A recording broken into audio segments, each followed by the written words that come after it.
Hello friend, good morning. आज हम लोग डेवलपमेंट की इस अगले वीडियोस में मोस्टली ये हमारा हो सकता है कि ये लास्ट वीडियो हो कॉन्सेप्ट वाइज। फिर हम लोग बोर्ड मॉडल क्वेश्चंस को भी डिस्कस करेंगे जो बोर्ड में हमसे पूछता है। पिछले दो वीडियोस में हम लोग ये जाने कि डेवलपमेंट चीज क्या है। तो वहां पर हम लोग ये समझे कि development is different for different people, मतलब कि हर किसी की अपनी अलग डिजायर है उस चीज को अचीव करने ना, या उस चीज को अचीव करने के लिए जो फर्दर स्टेप जो स्टैंडर्ड स्टेटस को चेंज करते हैं तो उसे बोले डेवलप। कंट्रीज को डिफरेंशिएट करने का अलग अलग मेथड देखे, पीसीआई वगैरह को देखे। तो आज की क्लास शुरू करेंगे, बट शुरू करने से पहले कुछ टेक्निकल टर्म्स जो हमें इस चैप्टर्स को और फर्दर डिटेल में समझने के लिए जरूरत होते हैं। इकोनॉमिक्स, तो हम इकोनॉमिक्स के इस टर्म्स को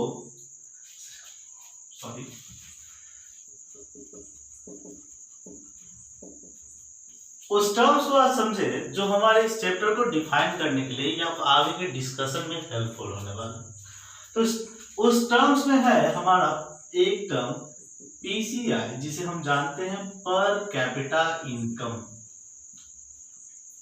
पर कैपिटा इनकम का मतलब हुआ कि प्रति व्यक्ति साल की एवरेज इनकम, मतलब एक कंट्री जो अगर कोई रुपया कमाता है तो वो अगर सब लोगों में बराबर डिस्ट्रीब्यूट करे तो वो क्या होगा, उसी को बोल रहे हैं हम लोग पर कैपिटा इनकम। मतलब एक किसी कंट्रीज के द्वारा अर्न किए गए अमाउंट को इक्वली सारे पॉपुलेशन में डिस्ट्रीब्यूट कर दे। और इसके लिए हम लोग बोले कि इसका जो फॉर्मूला होगा वो होगा ग्रॉस नेशनल इनकम, मतलब किसी राष्ट्र की टोटल इनकम, किसी कंट्री की total income divided by population, total population. जैसा कि अभी हम लोग बात कर रहे थे कि किसी कंट्रीज के द्वारा अपने पॉपुलेशन में, अपने जनता के बीच सबको अगर बराबर बराबर जो रुपया कितना बांट सकता है वैसी रुपये को बोल रहे हैं पर कैपिटल इनकम। तो ये एक टेक्निकल टर्म जो इस चैप्टर्स का इंपॉर्टेंट है जो हम जानते हैं।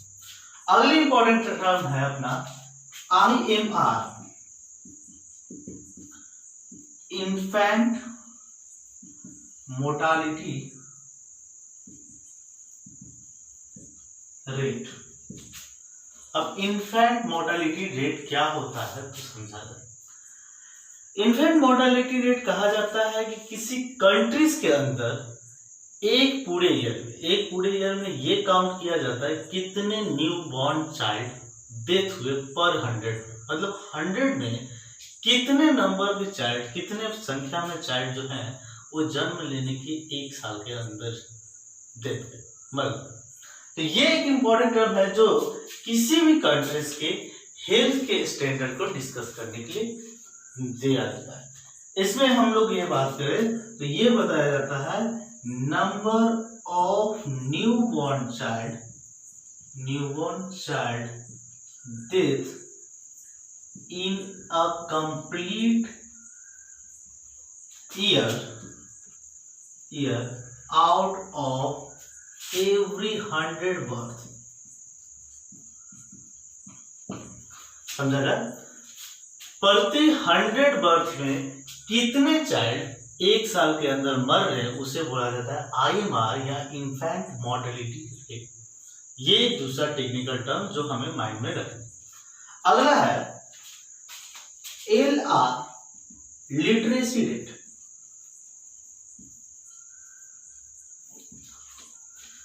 लिटरेसी रेट, तो लिटरेसी रेट क्या होता है? लिटरेसी रेट हम ये बोल सकते हैं कि कितने परसेंट जनता या पॉपुलेशन पढ़ी लिखी है, जो अच्छा का ज्ञान है वो लिख सकते हैं, पढ़ सकते हैं, उसे हम लोग बोले लिटरेसी रेट।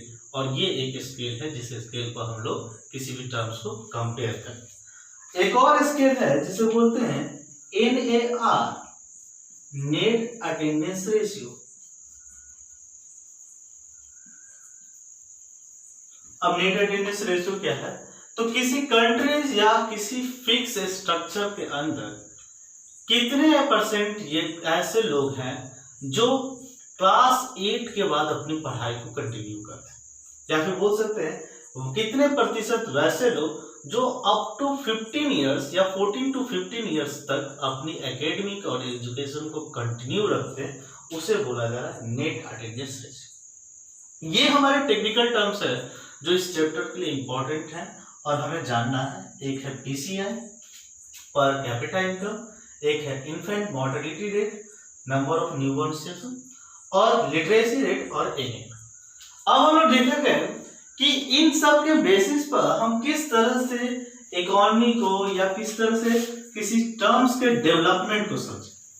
तो हमारी बुक में जो डिटेल है उस डिटेल के आधार पर हम कुछ देख रहे हैं जो महाराष्ट्र, केरला और बिहार के स्टेटस को हम लोग कंपेयर करें। तो हम लोग कंपेयर करने जा रहे हैं महाराष्ट्र के, केरल की और बिहार के स्टेटस को, जिसे हम डायग्राम के थ्रू देखेंगे कि क्या इनके बीच में डिफरेंस है। तो अब अगर हम यहाँ देखें जहां पर हमने तीनों ही स्टेट महाराष्ट्र, केरल और बिहार के डिफरेंट स्केल पर जो वैल्यूज है एनुअल इसके स्टैंडर्ड वैल्यूज, उसे हमने लिखा। तो क्या है कि देखें तो महाराष्ट्र की पीसीआई 1,17,091 मतलब 1,17,091, केरल की पीसीआई 1,03,820 और बिहार की पीसीआई 31,190। अगर हम पर कैपिटा इनकम के बेसिस पर तीनों स्टेट की देखें तो ये दोनों एक आसपास की वैल्यूज में है और बेहतर कंडीशन में है बिहार से। और बिहार की स्थिति इस मामले में पर व्यक्ति की आय पर कैपिटल इनकम बहुत ही कम है और कह सकते हैं कि दयनीय स्थिति। क्यों दयनीय?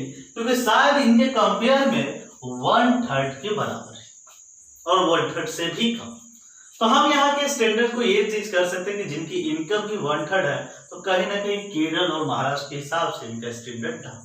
दूसरी चीज आईएमआर। तो आईएमआर क्या होता है कि पर 100 न्यू बॉर्न चाइल्ड के लिए कितने डेथ हुए, चाइल्ड डेथ हुए, उसे काउंट करता है। तो यहाँ पर थोड़ा सा 1000 के लिए स्केल दिया गया है ताकि हमारे लिए डेटा को इजीली सॉर्ट आउट किया जाए।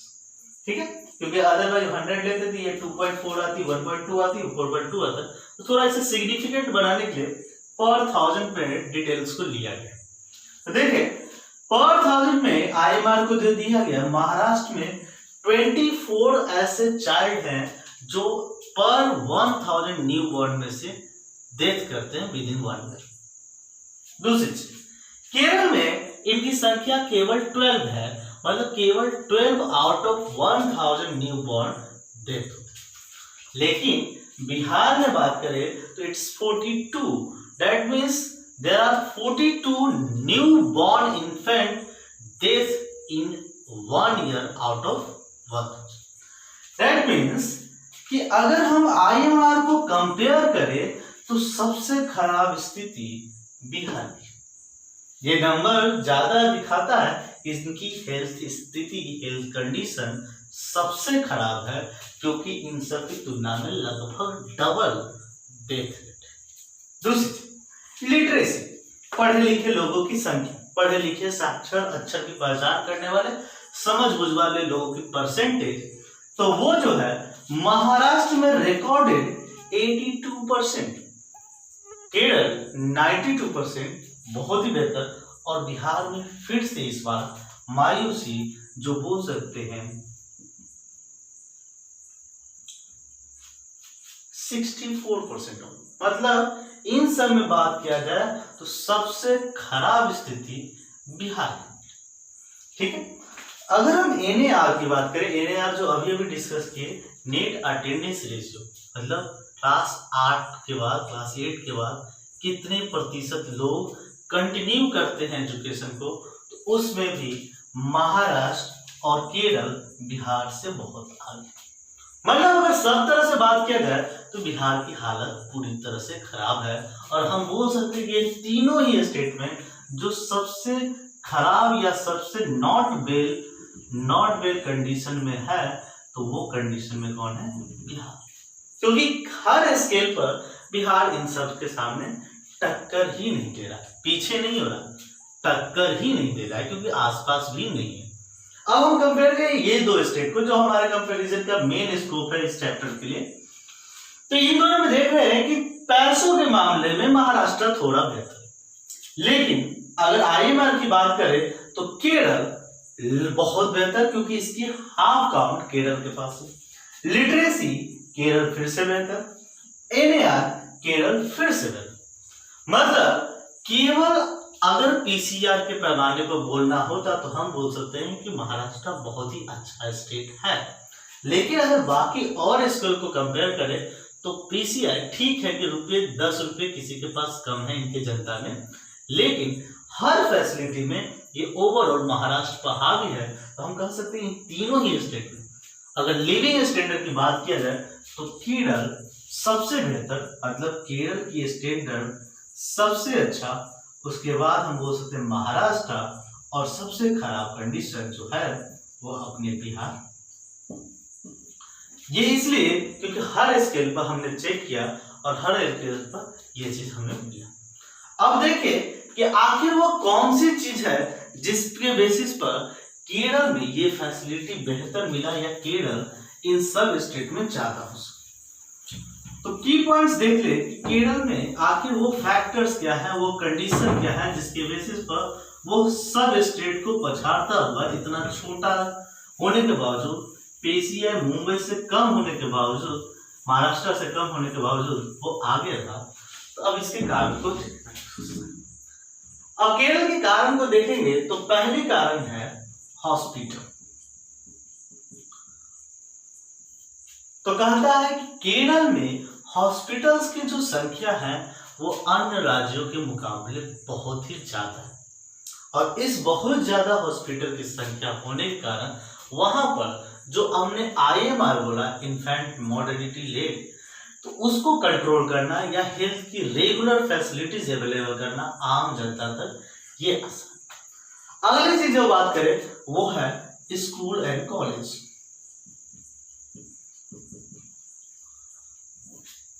तो हम केरल के बारे में एक और डिस्कस कर ले कि वहां पर हर छोटे बड़े स्केल से लेकर के हर छोटे डिस्ट्रिक्ट, बड़े डिस्ट्रिक्ट, टाउन, सिटी में स्कूल और कॉलेज की संख्या बहुत ही ज्यादा है, जिसके कारण उनकी लिटरेसी रेट बहुत हद तक प्रभावित है। अगली है पब्लिक डिस्ट्रीब्यूशन सिस्टम।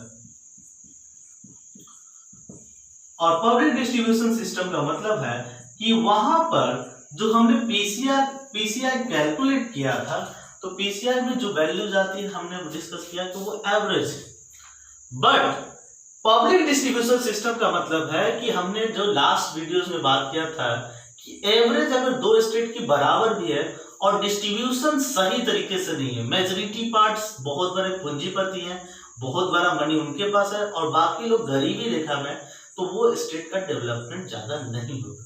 तो इस केरल में खास है पब्लिक डिस्ट्रीब्यूशन का सही प्रोसेस का मतलब हुआ कि ये सिस्टम की मदद से वहां पर ज्यादातर लोगों की इनकम बहुत ही ज्यादा ना तो हाई है, बहुत ही ज्यादा ना तो लो है, मतलब एक रेंज में डिस्ट्रीब्यूटेड सिस्टम, एक स्केल में, जिसके कारण सब लोग बराबर दर्जे के डेवलपमेंट में पार्टिसिपेट करते। तो ये मेन की पॉइंट है जिसके कारण केरल महाराष्ट्र से PCI में कम होने के बावजूद भी ज्यादा डेवलप स्टेट बन के निकल।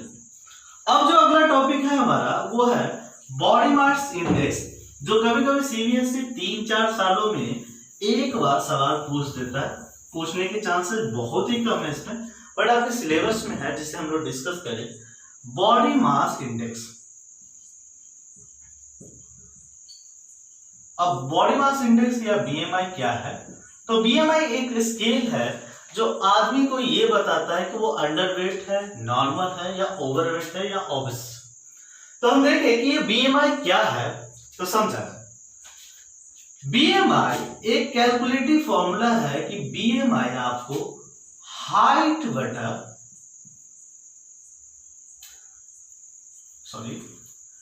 Weight upon height square calculative scale मान, वेट अपॉन हाइट स्क्वायर।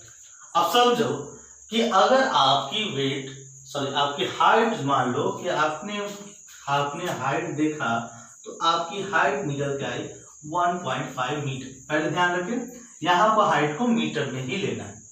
और आपने वेट करवाया तो वेट निकल के आया 45 केजी। नॉर्मल है 45 केजी, या हम इसे मान ले कि ये हो गया अपना 50 केजी। तो हमने क्या किया है कि अभी अपना हाइट मेजर किया, अपना वेट मेजर किया 50 केजी, और अब निकालने चले कि बीएमआई क्या होता है। तो हमारे लिए बीएमआई निकल के आएगा हाइट, सॉरी वेट है अपना 50 डिवाइडेड बाय 1.5 का स्क्वायर। हमने ऊपर में वेट को केजी में रखा है, हाइट को मीटर में रखा है, मतलब 50 डिवाइडेड बाय 2.25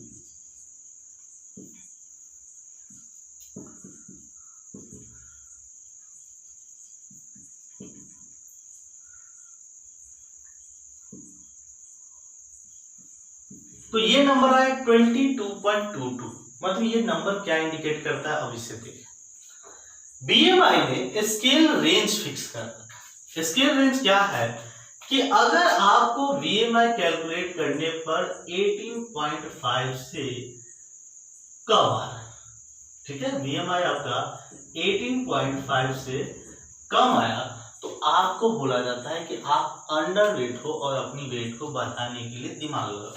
मतलब आप इसके रूप में अंडर डेवलप या अंडर वेट, ठीक है, आपको अपनी शारीरिक डेवलपमेंट पर ध्यान देना है, आप क्योंकि अंडर वेट हो अगर बीएमआई 18.5 से लेस है। इस केस में हमने 18.5 से ज्यादा वैल्यूज को ग्रेड किया, और अगर 18.5 से बीएमआई ग्रेटर और साथ साथ लेस हो जाए 25 से, तो आपको बोल सकते हैं कि आप नॉर्मल बंदे हैं, आपको टेंशन लेने की जरूरत नहीं है और आपका वेट सही है, नॉर्मल वेट।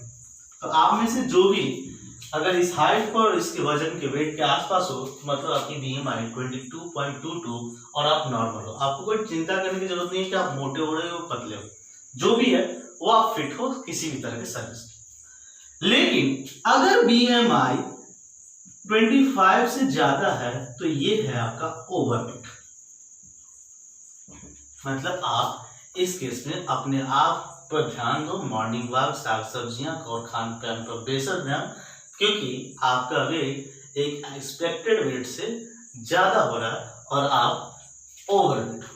अगर ओवर में भी ओवर, आप अगर 30 से ऊपर हो तो आप ऑफ से एक्सेस ट्रिपल एक्सएल जो साइज होगी वो आप, ठीक है। तो ये मेन थी बॉडी मास इंडेक्स से जुड़ी हुई कॉन्सेप्ट, जो हम लोग को केवल एक बार देखना है इसकी फॉर्मूला क्या है, इनके रेंज क्या है, और उसके बाद हम लोग इसे कैसे देखें। अब है कि किस तरह से हम लोग अलग अलग कंट्रीज को हेल्थ के हिसाब से डेवलपमेंट को देखते हैं। तो वो है हमारा HDI, जिसके हिसाब से कंट्रीज को रेट किया जाता है कि लिविंग स्टैंडर्ड के हिसाब से कौन सी कंट्री कितनी बेहतर है। HDI का मतलब हुआ ह्यूमन डेवलपमेंट इंडेक्स। तो हम देख ले कि HDI किस तरह से हमें कर रहा है। तो ह्यूमन डेवलपमेंट इंडेक्स, जो अगला हमारा टॉपिक डिस्कशन होगा, यही एक वो लिस्ट है जो वर्ल्ड वाइड इंटरनेशनल स्केल पर किया जाता है कि लाइफ एक्सपेक्टेंसी क्या होगी। एक्सपेक्टेंसी का मतलब हुआ लाइफ एक्सपेक्टेंसी, पहले से डिस्कस कर लें। मतलब आप किसी देश में अगर जन्म लेते हो तो वहां की health condition, developing technology condition और सारे मटेरियल और नॉन मटेरियल थिंग्स को ध्यान में रख करके कैलकुलेट किया जाता है कि आप कितने साल जिंदा रहोगे, ठीक है। तो इसी टर्म को बोला जाता है लाइफ एक्सपेक्टेंसी। तो अगर इंडिया की बात करें तो इंडिया में ये टर्म्स आज की डेट में कहा जाता है कि एक इंडिया 68 इयर्स जिंदा है। और अगर आप लोग की एज की बात करें तो आप लोग अगर आज 15 साल के हो तो 15 इयर्स या उसके आसपास, तो आप मान के चलो कि अपनी लाइफ का लगभग 1/5 से ज्यादा वैल्यूज आपने जी लिया, मतलब अपनी लाइफ 20% निकाल चुके हो और बाकी 70-80% आपकी बाकी। तो इंडिया के हिसाब से लाइफ एक्सपेक्टेंसी हुई 60 ईयर्स, और लाइफ एक्सपेक्टेंसी का मतलब हुआ कि कंट्री या पोजीशन या स्टेट जहां आप जन्म लेते हो वहां पर आप कितने सालों तक जीवित रहोगे, इसी का पैमाना। ठीक है, तो कहा जाता है कि ह्यूमन डेवलपमेंट इंडेक्स एक लाइफ एक्सपेक्टेंसी, एक लिटरेसी रेट और एक पीसीआई, मेनली इन 3 चीजों को मिला करके एक लिस्ट टेबल इंटरनेशनली डिस्क्लोज किया जाता है कि किस देश में कितना लाइफ इजी है, अच्छा है, डेवलपमेंट कैसा, तो उसी को भी बोलते हैं ह्यूमन डेवलपमेंट इंडेक्स। ठीक है, अब अगर ह्यूमन डेवलपमेंट इंडेक्स की बात है तो हम लोग इजीली कह सकते हैं कि आखिर ये लिस्ट में हम लोग कहाँ, ठीक है, मतलब हम लोग मतलब मेनली हम जानते हैं कि हमारे जो भी वीडियोस देख रहे हैं आप लोग सब लोग इंडियन ही हो, तो हम लोग इंडिया पर, तो इस एचडीआई में हमारी इंडिया की क्या रैंकिंग है तो देखा तो एचडीआई रैंकिंग 2019 को हम डिस्कस कर रहे हैं, 2019 की रैंकिंग, जिसमें 189 कंट्रीज को लिस्ट आउट किया गया। 189 कंट्रीज को एक लिस्ट में लिया गया और उस लिस्ट में जारी किया गया कि कौन से देश में किस तरह से एचडीआई के हिसाब से कौन रैंक वाइज कहां पर स्टैंड करता है। इस रैंकिंग में आज हम लोग हैं इंडिया, तो इंडिया जो है 129, ठीक है, 129 पोजीशन पर है आउट ऑफ 189 कंट्रीज। और बहुत सारे स्टूडेंट्स का रहता है कंफ्यूजन कि हमारे दोस्तों का क्या हाल है, दोस्त मतलब पाकिस्तान, श्रीलंका, तो हमारे दोस्तों में से श्रीलंका इस लिस्ट में 71th पोजीशन और हमारा प्रिय मित्र पाकिस्तान इस पोजीशन में 152 पोजीशन पर। ठीक है, ये रैंकिंग हमारे माइंड में होना चाहिए ताकि हमें ये क्लियर पता चले कि हमारे लिविंग स्टैंडर्ड्स कहां। अगर आप बात करें कि कंट्रीज टॉप 5 में कौन है, तो टॉप 5 में जो कंट्रीज हैं वो है नॉर्वे, स्विट्जरलैंड, आयरलैंड, जर्मनी और हांगकांग।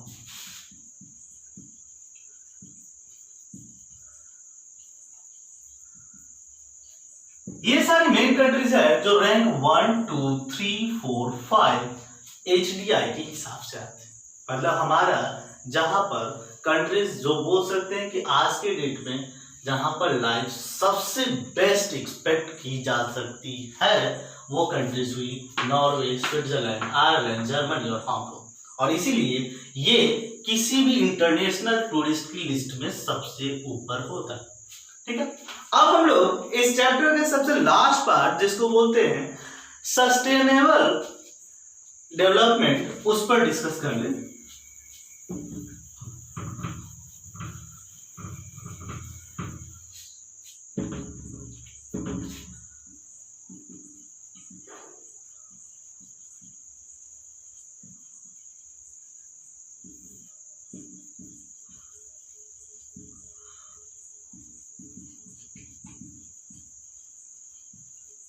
अब सस्टेनेबल डेवलपमेंट में हमने 2 टर्म्स लिखा, रिन्यूएबल एंड नॉन रिन्यूएबल।